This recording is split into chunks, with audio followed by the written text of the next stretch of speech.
Good morning. Thank you again for inviting us here today. We are the Rackham Symphony Choir. This is part of the Voices of the Homeless presentation, and again, it's underwritten by Michigan Humanities Council. Thank you, Dr. Hunt. We are thrilled to be here for all of these performances, and today is rather special. We are going to be performing, members of our choir are going to be performing today. But first we're going to hear from Henry Mollicone. He's the composer who wrote one of the pieces you're going to hear tomorrow at the rehearsal called Beatitude Mass for the Homeless. And we welcome him. It's his first time to Michigan. He came in last night to California. He's going to be giving a talk about music and social justice. Henry? Thank you. I'm going to play a little bit of that first. We're going to start with a little bit of music.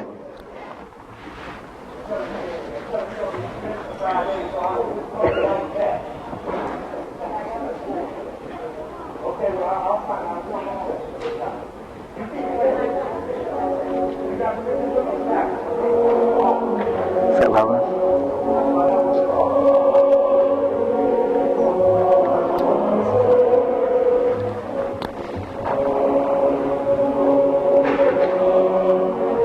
Yeah. There's a technician coming.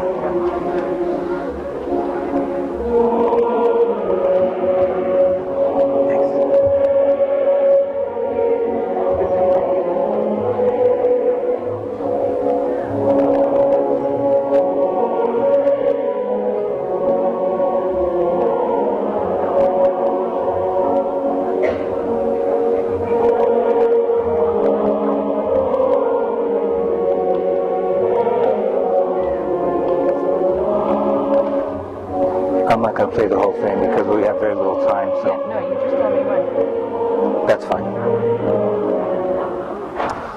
Okay, before I talk about the piece we just heard, what I'm going to be talking to you in the few minutes we don't have a lot of time, is music and social justice.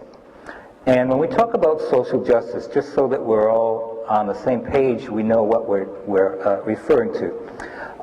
Social justice exists when, in the ideal society, people treat each other fairly. In a socially just society, respect for everybody, no poverty, no hunger, no violence, no prejudice, etc. So obviously we're not there yet. But we're going to talk about how music has been used to help us to get to that place in small steps through history. It's a big subject, so I'm going to just touch on a few little areas of that subject. The piece we just heard is called Va Pensiero, and it's by the Italian opera composer Giuseppe Verdi from his opera Nabucco. Besides being a composer, Verdi was a very strong Italian patriot. In the 19th century movement in Italy called the Risorgimento. And the Risorgimento meant a rebirth. In the 19th century, until late in the 19th century, there was no country Italy. Italy was just a location. There were various states. Just like in America we have Michigan, Rhode Island, etc. These were all separate little countries with no government, no central government. And these states were mostly controlled by French and Austrian occupation. Italy was not a unified nation. The people wanted unity, and Verdi was able to provide music in his operas which inspired their desire to govern themselves. Right under the nose of the censors. Now, they had censorship in Italy because they didn't want the Italians to get too excited about unification. So when Verdi wrote an opera, he had to be approved by the censors. But he was able to write works in code, secret code, which the Italian people understood, and he got right through the censorship by doing that. For instance, this piece, Va Pensiero, on the surface is about a chorus of exiled Hebrew slaves singing of their longing and their love for their country. There's a line, "Oh, my country so beautiful and lost. Oh, mia patria si bella e perduta."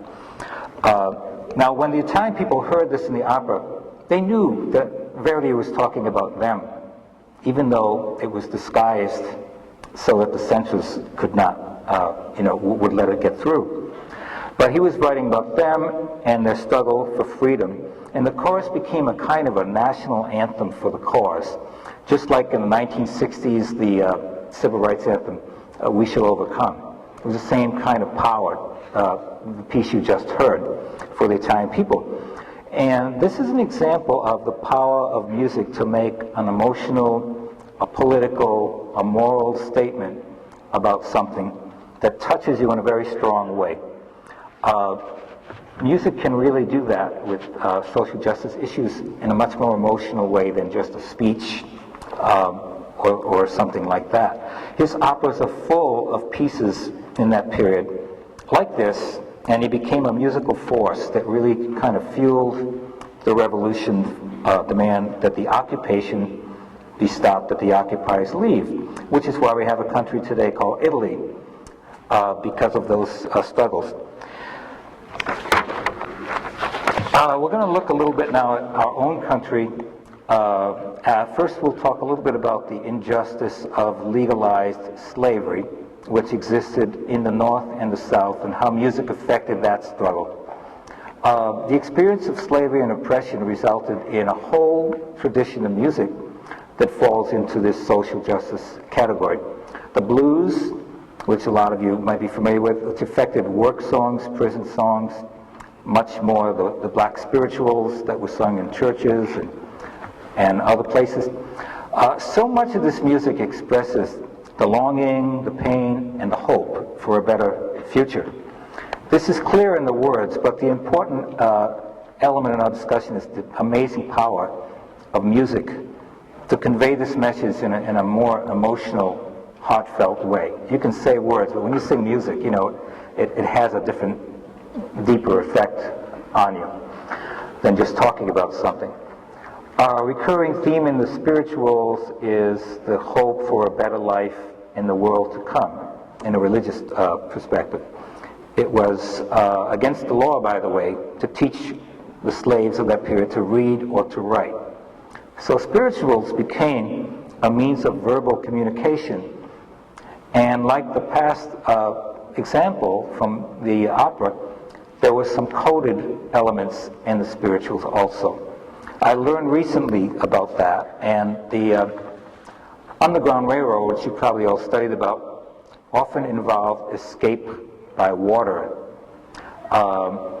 seas, lakes, rivers, etc. Signals were used in the singing of the spirituals. Codes were used in verbal phrases, and people would even make quilts where certain patterns in the quilt would have a certain meaning that would be a coded meaning. So many times singing would occur while people escaping slavery would swim so that the slave owners would not hear the sounds of the movement in the water.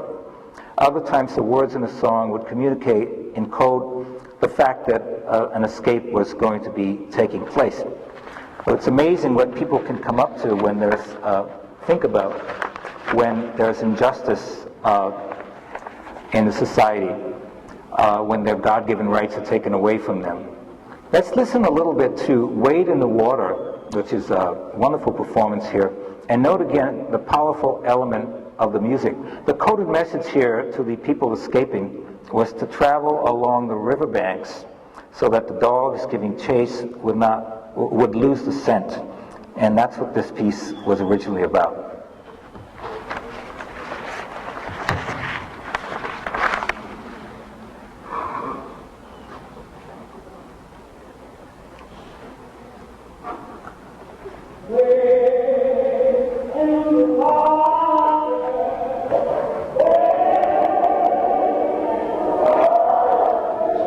Get louder. Get louder.